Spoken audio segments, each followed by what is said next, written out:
ये सवाल है सर समाजवादी पार्टी के लिए, क्या अखिलेश यादव कृष्ण जन्मभूमि मंदिर जाएंगे? देखिए, हमारे नेता ने पहले ही कहा है हम सब जगह जाएंगे, लेकिन भाजपा के कहने पे नहीं जाएंगे, अपनी इच्छा से अंतरात्मा की आवाज पे जाएंगे। मैं कहना चाहता हूं अंजना जी, आपसे पूछना चाहता हूं, ये आज जिस पार्टी से हमारी लड़ाई है वो कौन सी पार्टी है? ये वही तो भारतीय जनता पार्टी है जिसका राष्ट्रीय अध्यक्ष बंगारू लक्ष्मण ऑन कैमरा रिश्वत लेते हुए पकड़ा गया, पूरे देश को शर्मसार होना पड़ा। मैं पूछना चाहता हूं चंडीगढ़ में क्या हुआ? चंडीगढ़ में आपने देखा होगा किस प्रकार ऑन कैमरा लोकतंत्र की हत्या आदरणीय मोदी जी की सरकार में हुई, यह भी देखने का काम हमने करा। इलेक्ट्रॉन बॉन्ड के बहाने क्या हुआ? यह भारतीय जनता पार्टी आदरणीय मोदी जी ने एक नई नीति लेकर आए और मैं आपको बताना चाहता हूं की आवाज, जनता की प्रश्न का जवाब नहीं देंगे। एक कृष्ण भक्त का जवाब उधर से आया है, एक कृष्ण भक्त ने प्रश्न किया, उसका जवाब नहीं दे रहे हैं। वो कहते हैं कि हम कृष्ण के वंशज हैं। अखिलेश यादव जी कहते हैं हम कृष्ण के वंशज हैं और जन्मभूमि पर कुछ बोलेंगे नहीं, वो मुद्दा के एजेंडे में नहीं है। और मैं कहता हूँ वो कैसे कृष्ण का वंशज हो जाएगा जिसने औरंगजेब की तरह से अपने बाप को सीट से अपदस्थ कर दिया होगा? अरे औरंगजेब का कोई अनुयायी है तो वो अखिलेश यादव है। मैं अपने भाई से औरंगजेब ने अपने बाप को अपदस्थ कर दिया था सत्ता से, उसी तरह से मुलायम सिंह यादव जी को अखिलेश जी ने कुर्सी से पलटा है। अरे किससे तुलना कर रहे हो आप भाई? ठीक है, किससे तुलना कर रहे हो? अगला, जब मेरे भाई ये कह रहे हैं कि 80 की 80 सीटें हम भारतीय जनता पार्टी जीतने को जा रही है, जब 80 सीटें जीतने को जा रही हैं तो उत्तर प्रदेश में चुनाव का भार क्यों? सबको सर्टिफिकेट दे दो, चुनाव क्यों कराया जाए? अदर प्रांतों में चुनाव कराएं। जब 80 की 80 सीटें आप जीत रहे हैं, कोई विकास की बात नहीं हो रही है, कोई यमुना की बात नहीं हो रही, योगी मोदी कहने से। जवाब दीजिए विधायक जी, जवाब दीजिए। देखिए ये तो सर्टिफिकेट चमत्कार तो ये कर सकते हैं, पता कैसे? यही कह रहे हैं, ये चमत्कार तो 80 सीटें आप जीत रहे हैं, सकते हैं, तो फिर सर्टिफिकेट दे दीजिए जो सांसद कर रहे हैं। ये चुनाव पे जवाब दे रहे हैं विधायक जी, जवाब दे रहे हैं। ये जो चमत्कार है यही लोग कर सकते हैं। इस देश में संविधान की हत्या करने का काम कांग्रेस ने किया, इमरजेंसी लागू करके। लोकतंत्र का ये उत्सव है, जनता वोट डालेगी और 80 की 80 सीटें जिता करके भेजेगी, तो इसमें इनको क्या आपत्ति है भाई? आपको प्रत्याशी नहीं मिल रहे, आप जो है प्रत्याशी नहीं ढूंढ पा रहे हैं, कांग्रेस के प्रत्याशी दो बार नहीं ढूंढ पा रहे, समाजवादी पार्टी से तो दो लोग पर्चा भर दे रहे हैं, मिल ही नहीं रहे प्रत्याशी। कभी कोई पर्चा भर देता है, कभी दूसरा जाके कोई और पर्चा भर देता है। टॉर्च लेकर के ढूंढ रहे हैं, प्रत्याशी नजर नहीं आ रहे हैं इनको। अगला सवाल, मेरा सवाल समाजवादी पार्टी से है कि आप इतने टिकट क्यों काट रहे हैं, या क्या ये रणनीति है, या आपने बिना रणनीति के कांग्रेस पर दबाव बनाने के चक्कर में अफरा तफरी में टिकट बांट दिए और अब आप टिकट बदल रहे हैं? लेकिन इसका सीधा संदेश ये है कि आपने बदायूं लोकसभा से धर्मेंद्र यादव का टिकट काटा है और इसके परिणाम आपको देखने होंगे, और आपने ये लक्ष्य, ये चुनाव बीजेपी के पक्ष में कर दिया है। देखिए, मैं आपको बहुत जिम्मेदारी से बताना चाहता हूं, राजनीति में जिताऊ कैंडिडेट चाहिए। सारे कैंडिडेटों पे चिंतन मंथन करके माननीय अखिलेश यादव जी ने जो कैंडिडेट दिए है वो सब जिताऊ कैंडिडेट दिए हैं। नफरत की राजनीति। मैं आपको बताना चाहता हूं, जो मेरी बात काट दी अंजना जी, वो बात को मैं माननीय विधायक जी का सम्मान करते हुए बताना चाहता हूं। माननीय विधायक जी, यही इलेक्ट्रॉन बॉन्ड है जो योजना आदरणीय मोदी जी भ्रष्टाचार की लेके आए। पहले क्या करा इन्होंने? डंडा, और डंडा था सीबीआई इनकम टैक्स ईडी का डंडा मारा, डंडा के बाद चंदा और चंदे के बाद धंधा देने की ये नई भ्रष्टाचार की स्कीम लेकर आए। मैं आपसे कहना चाहता हूं, मेरा सवाल बीजेपी वालों से है। बीजेपी विधायक जी सुनिए, राजेश चौधरी जी जवाब देंगे इसका कि 10 साल से हेमा मालिनी हमारी सांसद हैं, उन्होंने 10 साल से मथुरा में कितने 10 काम कराए उनको गिना दें। देखिए, मथुरा को तीर्थ घोषित कराया, नंदगाम को कराया, बरसाना को कराया, बलदेव को कराया, और पूरे ब्रज 84 कोस के डेवलपमेंट का काम चल रहा है। और सड़कों का जो जाल आज ब्रज क्षेत्र में बना है, ब्रज भूमि में बना है, आज से पहले बदहाल स्थिति में ब्रज होता था। हर घर जल ले जाने की योजना, गंगा जल परियोजना बुलंदशहर से लाइन डल करके आ रही है, और हर घर में जल पहुंचाने की जिम्मेदारी हमारी है, और हम तो वो सौभाग्यशाली लोग हैं। 3000 करोड़ की लागत से मेरे विधानसभा क्षेत्र में काम चल रहा है, उस पर युद्ध स्तर पर काम चल रहा है। 3000 करोड़ की लागत से ब्रज भूमि के लोगों को गंगा जल लाने का काम यह सरकार कर रही है।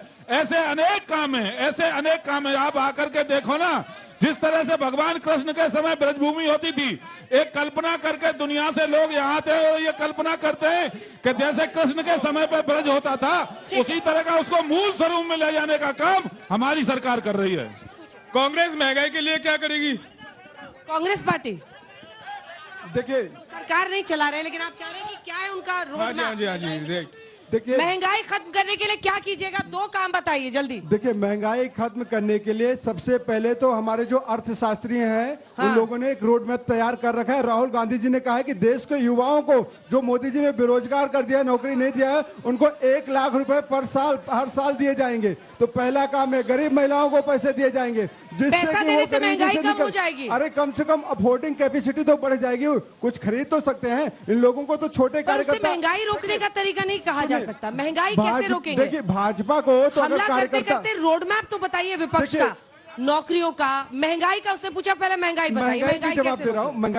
महंगाई कम करेंगे, बेरोजगारी कम करेंगे, भ्रष्टाचार कम करेंगे, सरकार आएगी तो बताएंगे। हिंट तो दे देते, बताइए तो महंगाई कैसे घटाएंगे? सत्ता में बैठे हैं उनसे अभी पूछने का काम है, उनसे पूछने का सवाल है कि 10 साल में आपने क्यों नहीं किया? वोट देना चाहता है, वो पूछ रहा है। हमारे पास रोड मैप है, हमारे पास एक से एक काबिल नेता हैं जो कि जवाब दे देंगे। बात यह है कि भाजपा ने कहा प्रत्याशी नहीं मिल रहे। भाजपा को मैं बताना चाहता हूं कि ये लोग सामान्य कर्ता को नेता नहीं मानते। इनके पास कंगना रनौत है, इनके पास हेमा मालिनी है, हमारे पास सामान्य कार्यकर्ता है जो चुनाव लड़ता है।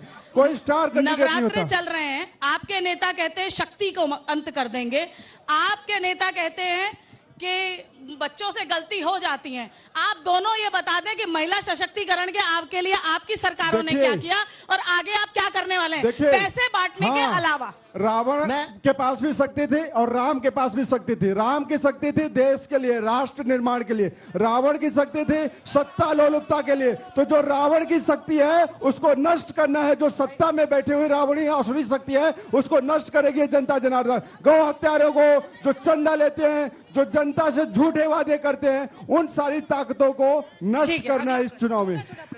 मेरा छोटा सा प्रश्न ये है कि ये बार बार एक बात कहते हैं कि लोकतंत्र की हत्या, लोकतंत्र की हत्या। सबसे बड़ी बात देखो, जो कांग्रेस के जो बड़े नेता हैं, जो हमारा पूरे सनातन धर्म में मर गए, सच्ची सोचते सोचते जो राम मंदिर के निमंत्रण में जा नहीं सकते। दूसरे हैं सपा के, कितनी बड़ी बात है कि ये हमारे राम भक्तों पे गोली चलाते हैं। उसके बाद भी इनको मंच पे जगह भी दी जाती है और सम्मान भी दिया जाता है, और फिर भी कहते हैं लोकतंत्र खतरे में है। अरे आपको तो खुश होना चाहिए, आज राम मंदिर बन गया है। आपको आज चुनाव तो बात ही नहीं करनी चाहिए। आपको राम लला के लिए सबसे एक घर घर जाके आपको हमारे साथ राम के लिए वोट मांगना।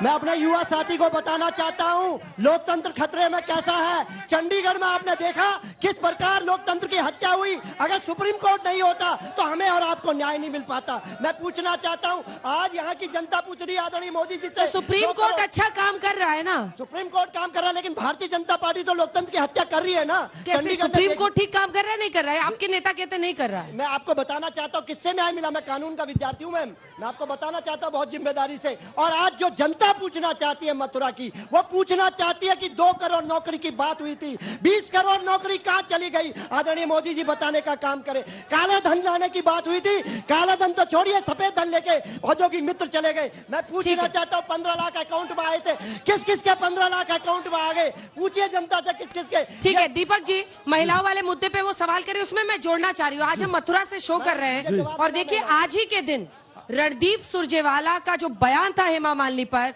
उस पर इलेक्शन कमीशन ने 48 घंटे के उनके प्रचार कुछ भी बोलने पर रोक लगाई है। अमर्यादित भाषा का इस्तेमाल करना महिला उम्मीदवारों के खिलाफ, आपको नहीं लगता है एक बहुत बैड एग्जाम्पल सेट करता है? महिलाओं को जवाब देना मैडम मुझे। किसी भी व्यक्ति को, किसी भी पार्टी के नेता को, चाहे नरेंद्र मोदी जी हो, जब महिलाओं के सम्मान में कहते हैं कि जर्सी गाय 50 करोड़ की, चाहे हमारी पार्टी के नेता हो, किसी में मैं पार्टी लाइन से दलगत ऊपर उठ के बोलता हूं, किसी को महिलाओं का असम्मान करने का हक नहीं है। यत्र नार्यस्तु पूजन्ते रमन्ते तत्र देवता। जहां नारियों की पूजा वहीं देवताओं का वास होता है। लेकिन आज देखिए महिलाओं का जवाब भी तो देंगे ना, बैठ जाइए, जवाब देंगे। जवाब दिया जा रहा है। हम मेरे सवाल का जवाब दीजिए ना, क्यों काट रहे हैं? आप बताइए ना, सशक्तिकरण के लिए क्या किया आपकी सरकारों ने? पैसे बांटने की बात आप आज कर रहे हैं, लेकिन इससे पहले शौचालय। उसी का जवाब दे रहे हैं विधायक जी। आपके पास आप लोगों का हो गया। विधायक जी जल्दी से एक जवाब, जल्दी पूछे, जल्दी आइए। ऐसे ही अंजना जी पॉकेट हाथ में डाले सब आते हैं, बोलिए। कांग्रेसी जो प्रवक्ता है उनसे मेरा एक सवाल है। सबको कांग्रेस से ही सवाल करने हैं। पूछूंगा पूछिए, कांग्रेस की पूछिए, स्वागत प्रवक्ता है। से मेरा सवाल है जी, जी। कि आपके यहाँ महिला सशक्तिकरण लोगों ने देखा है जब आपके ही कानून मंत्री अशोक मनु सिंघवी जी कैसे सुप्रीम कोर्ट में जो है जजों की नियुक्ति करते थे। मुझे उस पर जवाब चाहिए। पूरी देखिए, जनता जागरूक है। एक भाजपा मिनट। सरकार में हाथरस कांड सबने अभी नहीं भूला होगा। हाथरस कांड, कन्नौज कांड आप एक सबको याद समाजवादी होगा। पार्टी के प्रवक्ता से मेरा सवाल नहीं, है कि राम मंदिर के लिए कार सेवकों पर जो गोलियां आपने आप रिपीट कर रहे हैं, सवाल हो चुका है, सवाल हो चुका है। अंजना छोटा जी, सा 2 लाइन का हाथरस जवाब। और कन्नौज सबको याद है अभी तक। और रही बात मुलायम सिंह को आप पद्म विभूषण क्यों देते हैं भाई? जब मुलायम सिंह कार सेवकों पे हत्यारे हैं, गोली चलाई थे और मोदी जी उनका सम्मान करते हैं, तो भाजपा का दोहरा चरित्र आपने मोदी जी से क्यों नहीं पूछा कि इनको सम्मान क्यों देते हैं? मोदी जी से क्यों नहीं पूछा आपने कि मुलायम सिंह यादव को क्यों सम्मान करते हैं? क्यों पद्म विभूषण देते हैं? मुलायम सिंह को वो क्यों कह रहे हैं हर पूछते हैं? पार्टी में, मोदी जी आपकी से पार्टी सवाल में भी करिए ऐसे आप लोग। नेता हैं जो सम्मान नहीं करते। जवाब दीजिए विधायक जी। देखिए, हम जल्दी तो से 2 सबका लाइन का सम्मान जवाब। करते हैं। ये असम्मानित भाषा इस्तेमाल करने का इतिहास कांग्रेस का रहा है। देश के प्रधानमंत्री के बारे में क्या क्या शब्द नहीं कहे इन्होंने? नाली का कीड़ा, नीच, खून का, मौत का सौदागर, खून का सौदागर। ये देश के प्रधानमंत्री के बारे में ये शब्द प्रयोग करते हैं। महिलाओं के बारे में क्या क्या शब्द ये प्रयोग नहीं करते। ये इस देश की मर्यादा संस्कृति नहीं जानते। राहुल गांधी यहाँ की भाषा, यहाँ की जो संस्कृति है उसको नहीं समझ पाते। हम दावे के साथ कहते हैं, हमने घोषणा की थी राम मंदिर बनाएंगे, राम मंदिर बना। हमने घोषणा की थी कि हम 370 और 35 से हटाएंगे। और हमने ये घोषणा की है चुनाव में कि यूसीसी लेकर के आएंगे और यूसीसी लेकर के आएंगे। हमने घोषणा की है वन नेशन वन इलेक्शन, इसमें हम काम करेंगे। हमने घोषणा की है 4 लाख गरीबों को फ्री में आवास देने का काम। पर आने का मौका मिलेगा आपको। बस वो लकी नंबर बताना है जो हर शो में हम दिखा रहे हैं। आज का लकी नंबर है 10। इससे पहले 27, 12 और 10 हम आपको बताएंगे लकी नंबर आप कैसे भेज सकते हैं। ऐसे 5 विजेता मेरे साथ हेलीकॉप्टर पर अलग अलग लोकसभा सीट्स पर जाएंगे। और इसी के साथ आपको बता दें, आगरा की जनता का बहुत बहुत धन्यवाद। तालियों के साथ बहुत बहुत धन्यवाद हमारे साथ शामिल होने के लिए। कल हम पहुंचेंगे राजस्थान और राजस्थान में हम जाएंगे जयपुर और जयपुर के बाद अजमेर और अजमेर के बाद सवाई माधोपुर, जहां पर जनता अपने सवाल दागेगी। तो मथुरा के मुद्दे आपने जाने, मथुरा की जनता की आवाज सुनी, नेताओं के जवाब सुने, चुनावी मिजाज समझने के लिए अलग अलग लोकसभा सीटों पर मैं पहुंच रही हूं। ये कारवा हमारा इस हेलीकॉप्टर शॉट के साथ 30 दिन तक चलेगा। 100 लोकसभा कंस्टिट्यूएंसीज में हम क्षेत्रों में पहुंचेंगे